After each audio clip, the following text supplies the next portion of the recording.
Assalamualaikum warahmatullahi wabarakatuh. Selamat pagi, selamat siang, selamat malam, Bapak Sugeng. Sebelumnya, perkenalkan, nama saya Zafira Rizky Maulana, mahasiswa Teknik Biologi Angkatan 2022. Di sini saya akan mempresentasikan hasil pengerjaan tugas saya tentang governance dari batuan sedimen. Berikut outline yang akan dibahas mulai dari pembentukan batuan sedimen, komposisi dari batuan sedimen, batuan asal batuan sedimen, dan juga struktur dari batuan sedimen itu sendiri. Yang pertama, pendahuluan atau introduction. Provenance sendiri digunakan oleh para ahli geologi untuk lebih dari sekedar menjelaskan daerah batuan berasal.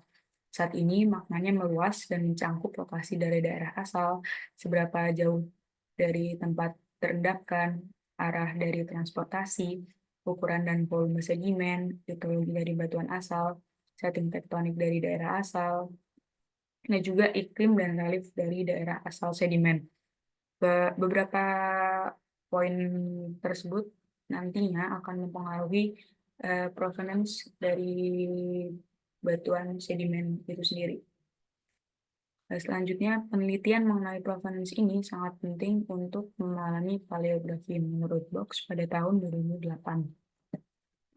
Selanjutnya, ini merupakan gambar analisis yang dikemukakan Box pada tahun 2008, mencangkup komposisi yang dibagi lagi menjadi dua, yaitu komposisi kimia dan juga komposisi mineralogi, yang kemudian disempitkan lagi menjadi litologi batuan asal. Ya, selanjutnya ada tekstur yang dibagi menjadi dua, ada ukuran dan bentuk yang kemudian disempitkan lagi menjadi iklim dan relief, dan ada beberapa komponen lainnya. Untuk pembentukan sendiri itu dibagi menjadi dua, ada secara eksogenik dan juga endorgenik. Eksogenik sendiri merupakan hasil fragmentasi dari batuan asal dari luar cekungan sedimentasi dan kemudian menghasilkan tekstur batuan sedimen plastik. Batuan sedimen plastik sendiri terbentuk dari hancuran batuan lain yang kemudian tertransportasi dan terdeposisi dan selanjutnya mengalami diagenesa. Terbagi dalam dua golongan besar dan pembagiannya ini berdasarkan ukuran besar bibirnya, yaitu detritus kasar dan detritus halus. Sesuai yang sudah saya sebutkan tadi, batuan plastik itu batuan sedimen yang tertransportasi dan terdeposisi. Semakin jauh suatu batuan sedimen tertransportasi, maka ukuran besar butirnya akan semakin kecil atau semakin halus dan bisa dikategorikan sebagai detritus halus. Namun sebaliknya, apabila suatu batuan sedimen tertransportasi sangat dekat, maka bentuk butir dan ukuran butirnya juga akan semakin besar dan juga semakin kasar dan bisa digolongkan ke detritus kasar.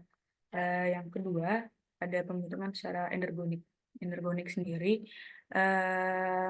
merupakan proses pengendapan non-silisi dari pelarutan dalam cekungan yang kemudian akan menghasilkan kemas yang saling mengunci dan juga ataupun kristalin sehingga menghasilkan tekstur non-plastik.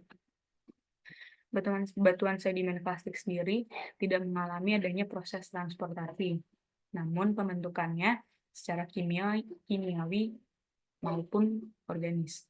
Menurut R.P. Kusumadinata pada tahun 1981, batuan sedimen non-plastik dibedakan menjadi 6 golongan, yaitu detritus kasar, detritus halus, golongan karbonat, golongan evaporit, golongan silikat, dan juga golongan batu bara. Selanjutnya, untuk komposisi sedimen plastik sendiri terdiri dari tiga komponen, yaitu ada butiran, ada massa dasar, dan juga ada semen. Butiran sendiri termasuk dalam butiran plastik yang mengalami transportasi yang berupa mineral, fosil, atau fragmen batuan. Yang kedua, untuk massa dasar sendiri itu berukuran lebih halus dari butiran, kurang dari 1/16 mm, dan diendapkan bersamaan dengan batuan. Untuk semen sendiri, merupakan material yang berukuran sangat halus yang mengikat butiran dan matriks. Diendapkan setelah fragmen dan matriks sudah terbentuk. Contohnya semen karbonat, silika, oksidasi besi, dan juga lempung. Jadi untuk semennya sendiri berfungsi untuk eh, menempelkan atau menyatukan antara butiran atau fragmen tersebut menjadi satu kesatuan batuan yang utuh. Selanjutnya untuk pada batuan klasik sendiri itu memiliki mineral penyusun yang tergantung dari kondisi geologi daerah asal. Secara kimiawi, urutan stabilitas mineral dari yang paling stabil adalah kuarsa, zirkon, turmalin, chert, muskovit, mikrolin, ortoklas, plagioklas, hornblende, biotit, piroxen, dan olivin. Hal ini selaras dengan adanya deret Bowen. Ini untuk diagram klasifikasi batuan sedimen pada analisis petrografi. Apabila semakin banyak komposisi kuarsanya, berarti bisa dikatakan batuan tersebut bernama quartz arenit. Namun apabila semakin banyak feldspar-nya namun kuarsanya berada di tengah-tengah, bisa dikatakan sebagai quartz arenit. Untuk komposisi sedimen non-plastik itu terdapat 4 bagian. Ada sedimen karbonat yang terdiri dari alochem, nitrit, dan charit. Ada juga sedimen silika terdiri dari mineral silika SiO2, contohnya batu rijang. Kemudian ada batuan sedimen evaporit, batuan yang terbentuk karena adanya proses penguapan, contohnya gipsum. Yang keempat ada batuan sedimen batu bara, yang terdiri dari batuan yang banyak mengandung bahan-bahan organik hasil pembusukan dari tumbuhan.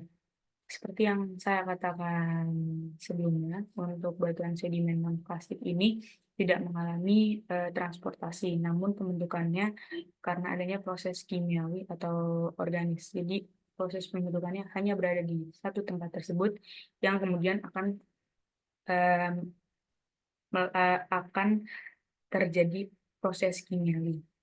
Contohnya saja untuk pada batuan sedimen silika atau batu rijang. Batu rijang itu akan terbentuk apabila suatu batuan karbonat sudah melewati zona CCD. Jadi apabila suatu batuan sudah melewati zona CCD, maka unsur unsur CaCO3-nya akan terlarutkan, kemudian hanya menyisakan mineral SiO2-nya saja. Begitu.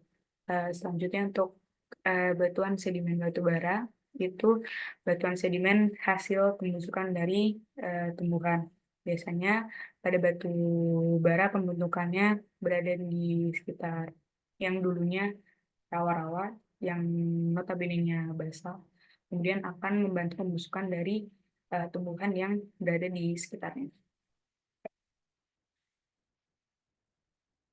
Selanjutnya untuk komposisi itu akan dipengaruhi pada komposisi iklim relief daerah asal batuan, proses sedimentasi juga akan sangat berpengaruh pada proses pelapukan jenis-jenis partikel yang kemudian akan berpengaruh juga pada komposisi pada batuan sedimen. Seperti itu. Untuk selanjutnya pada batuan asal terdiri dari 3 tatanan tektonik, yaitu ada continental block, ada magmatic arc, dari cycle orogen. Untuk continental block itu dibagi menjadi 2, yaitu craton interior dan juga uplift basement.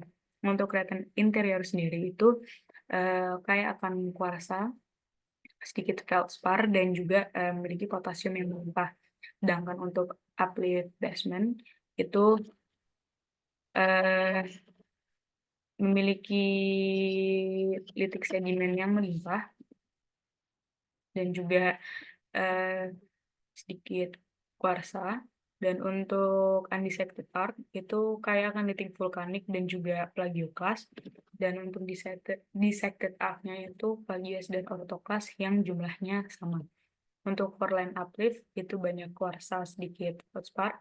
Untuk collision orogen itu terdiri dari batu rijang, ada kuarsa, ada feldspar, dan juga fragmen sedimen. Untuk subduction complex itu memiliki banyak batu rijang dan sedikit kuarsa dan juga feldspar. Ini untuk contoh dari continental block, ini yang nama Picard, sama ini untuk yang cycle organ. Yang sedangkan ini untuk diagram klasifikasi provenance categories. Jadi untuk mengupload suatu provenance categories bisa dilihat dari kelimpahan dari feldspar, kuarsa, dan juga titiknya. Untuk strukturnya sendiri, pada optimasi petrografi untuk mengamati struktur pada batuan sedimen, itu berlaku untuk struktur laminasi, laminasi silang, gelembur, dan juga keberadaan fosil. Hal ini nantinya dapat membantu untuk menentukan lingkungan pengendapan. Jadi untuk struktur laminasi, laminasi silang itu nanti bisa untuk identifikasi apakah arus yang hadir di suatu daerah tersebut merupakan arus berbibit atau juga adanya arus pasang surut. Nah, nantinya akan dapat membantu untuk menentukan lingkungan pengendapan. Selain itu, keberadaan fosil seperti fosil bentonik, fosil plantonik, nummulites, dan juga fosil yang lainnya juga bisa untuk membantu menentukan lingkungan pengendapan. Apakah itu nanti di eh, lagun atau juga di open marine atau yang lainnya. Ini mungkin daftar pustaka yang saya gunakan.